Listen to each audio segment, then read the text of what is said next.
국정감사 기간 중이지만 법안 처리를 위한 본회의가 열렸습니다. 여야가 비쟁점 법안 처리를 위해 휴일에 본회의에 합의한 건데요. 네, 국회 연결해서 자세한 내용 알아보겠습니다. 윤솔 기자. 네, 국회입니다. 오늘 오후 4시부터 국회는 본회의를 열고 민생 법안 70여 개를 처리했습니다. 말씀대로 국정감사 중에 본회의가 열리는 건 이례적인데요. 일단 여야 대립으로 처리되지 못했던 비쟁점 법안들을 내버려둘 수 없다는 데에 양당이 공감을 이룬 데 따른 겁니다. 이른바 응급실 뺑뺑이 방지법이라 불리는 응급의료법 개정안 등이 처리가 됐고요.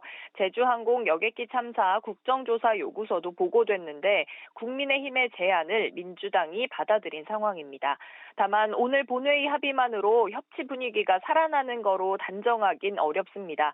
남은 국정감사 일정 등을 고려하면 국회 법제사법위원회나 과학기술방송통신위원회 등 상임위 곳곳에서 여야 간 공방이 계속될 전망이기 때문입니다.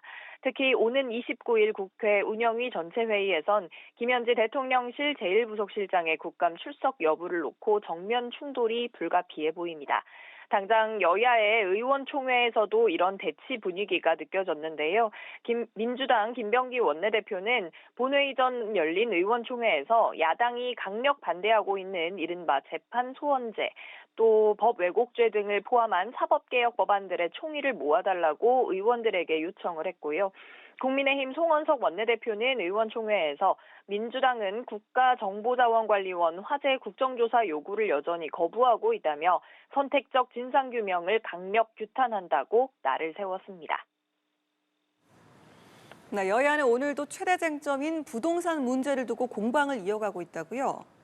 네, 그렇습니다. 주말이지만 이 부동산 문제를 두고 여야 간의 치열한 주도권 싸움이 이어졌습니다. 일단 더불어민주당 정청래 대표는 개별 의원들의 돌출 발언이 나오지 않도록 자제를 요청했습니다. 한번 들어보시겠습니다.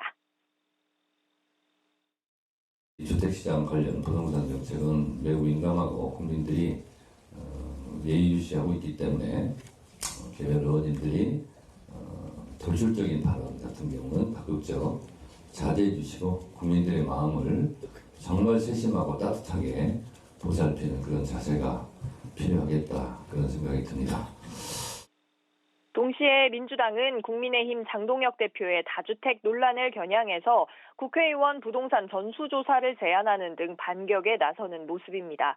박수현 수석 대변인은 장 대표는 당내 부동산 정상화 특위 단장직을 즉시 사퇴해야 한다면서 주택 안정화 협력 특위로 이름을 바꾸든지 아니면 주택 싹쓸이 위원장으로 새로 취임하든지 선택하라고 말했습니다.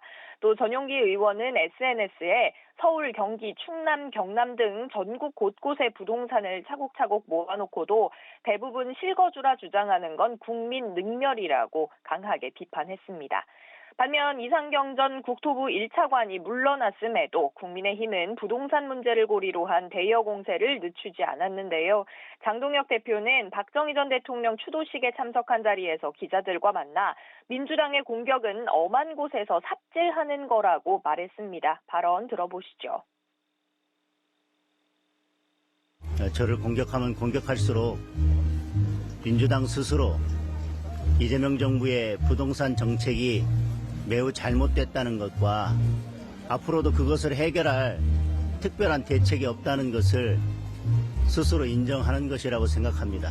전부 다 엄한 곳에서 삽질하는 것입니다. 제대로 부동산 정책을 고민하시기 바랍니다. 국민의힘 최보윤 수석 대변인은 차관 한 명의 사퇴로 덮으려 하지 말라며 차관 개인의 일탈이 아니라 이재명 정권의 위선과 불공정한 부동산 정책이라고 비판했습니다. 이어 김용범 대통령실 정책실장, 구윤철 경제부총리, 이혁원 금융위원장 등을 겨냥해 국민에게 대출을 줄이고 투기를 막겠다고 외치며 정작 자신들은 부동산을 불렸다고 대통령의 직접 사과를 요구했습니다. 지금까지 국회에서 연합뉴스TV 윤솔입니다.